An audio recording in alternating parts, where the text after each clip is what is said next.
Sabi ko, masuntal sitter ako, putang ina, panghihinayangan kong sahod mo 680 lang. Puta, samantalang sahod yun, 750 na yung skill. Sa inyo, 680 lang. Ang isa yun na yan. Tapos nung tinawagan ako ni Foreman Rudy, doon kami sa K7.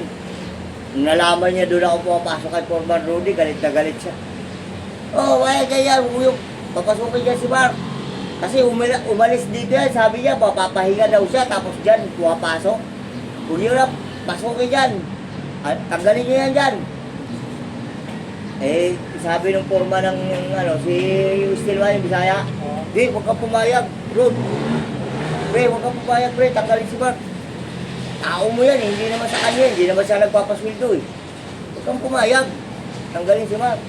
Ito rin yung isa, hindi marunong makipaglabas. Putang eh, sulod-suluran rin, parang aso.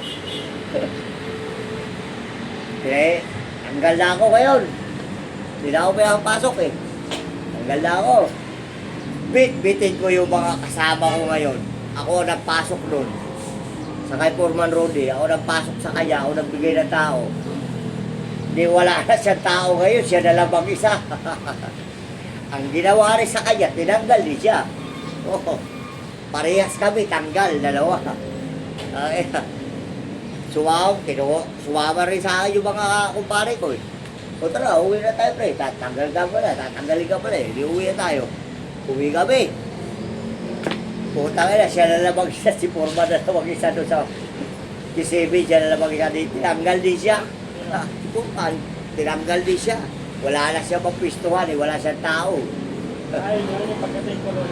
Oo. Magpay yun. Oo, tanggal din siya, pare-parehas kami. Magpay yun kaya Pati si Roxanne, tanggal din si Roxanne. Pare-parehas kami tatlo, tanggal din kami tatlo. Pare, di na. Kaya, kung sinabi niya sana, kung sinunod niya lang yung payo ni yung isang foreman sa bakal, pre, huwag ka pumayag, pre, natanggalin, papatanggal si Mark, pre, huwag kang pumayag. Kaya hindi naman siya nagpapasahod dyan, kay Mark, eh. Sabi nga sa akin, sabi ni Sir Wilson, huwag kayo magtanggal ng tao dahil wala tayong tao, marami tayong project. Nagtatanggal siya, yung sinabi sa amin, huwag kang pumayag. Sabi ng Bisaya, kaibigan ko yun eh, Bisaya nito. Kaya wala rin nagapa siya, sunod-sunuran din siya, kaya parang aso din ang puta, sunod-sunuran eh. Ang alis ko, sumama sa akin yung mga kumpare ko. Putang ina, kahit anong gawin niya, di ba? Ba't tayo, Alisa, di si Mark lang naman tinanggal. Hindi, sama kami, putang ina. Kasi siya na lang mag-isa sa K7. Wala na siya tao eh. Siya rin, pati siya tinanggal din. Wala na siya tao eh. Tangin na yan. Eh, ang ginawa ko ngayon, diskarte ako. Tumawag ako doon sa kaibigan kong foreman. Hindi, nagalisa na kami, bit-bitan lang gamit namin. Sabi ko, taga lang, pre, mga pre, pito kami, bali pito kami. Asa, tinawagan ko si Foreman Arthur. Baka may bakante dyan sa inyo. Ano lang kami, pinahinto yung gawa namin kasi walang viewers permit. Sabi niya, tama Mark, kailangan ko ng tao. Sabi ko, pito kami baka pili ko, dyan na lang kami lahat. O sige, magkano sa araw? 700. May overtime ba tayo dyan? Mayroon, 2 oras. Sakto, putang na Santa Ana. Diretso kami sa Santa Ana. Tawag siya, Foreman Rudy. Mark, balik na kayo, Mark. Doon tayo ma-assign daw sa Laguna. Putang ina yan. Ay, sa loob-loob ko, bahala sa buhay mo. Ina mo, kung pinaglaban mo sana doon, di sana tayo mag-aalisa dyan. Wala kang galaw eh.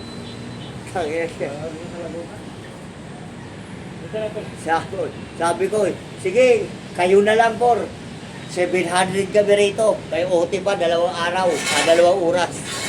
Sa inyo na yan, Laguna na yan. Hindi na namin kailangan dyan. Sabi ko. Ganun din yung labor ko, 550. Sabi, 600 na daw eh. Pag natin sa Laguna eh. Ganun di wala siya trabaho. Wala siya tao. Wala siya trabaho, tambay din siya pala siya doon. Kung hindi niya ako pinabayaan, may trabaho pa sana. Eh wala, pinabayaan niya ako eh. Pumayag lang siyang gano'n yan, tanggalin na. Sabi nga nung sa forma, huwag pag pumayag pre, tanggalin si Mark. Ay, hindi naman niya tao yan, tao mo yan eh. Eh, tsaka hindi siya nagpapasweldo. Si Sir Wilson nagpapasweldo sa atin. Pwede tanggalin niya si Mark. Kung siya ang ano doon, hawak niya yan si Mark. Hindi niya hawak yan eh. Hawak mo yan, foreman ka eh. Foreman ka rin eh. Eh wala, hindi siya marunong na makipaglaban sa tao niya. O di pati siya, tanggal din. Kasi ang isang ano, pag wala kang tao, hindi ka magiging foreman pag wala kang tao. Yan ang patakaran sa construction. Kailangan may tao ka para masasabing foreman ka.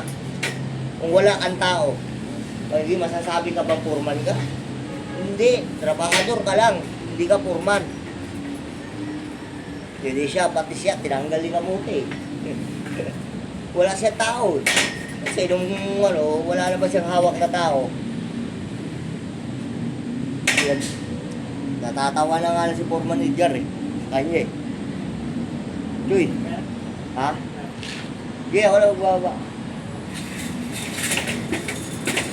Sabi ni Foreman Edgar eh.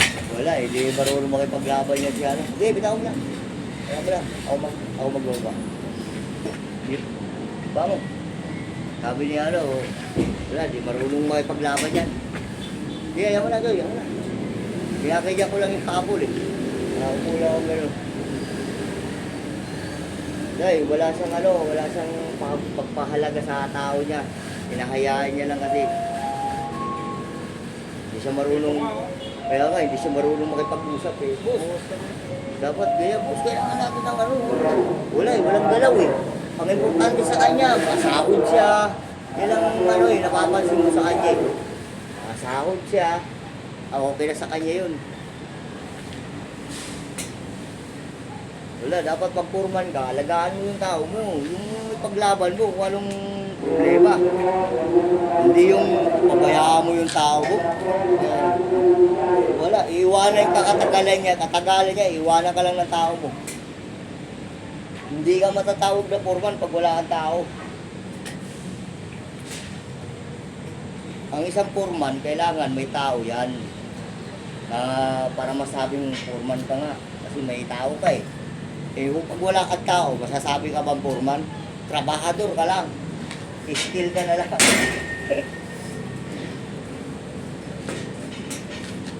Sige. Ah, ba tayo? Oh, sabay. Sabay.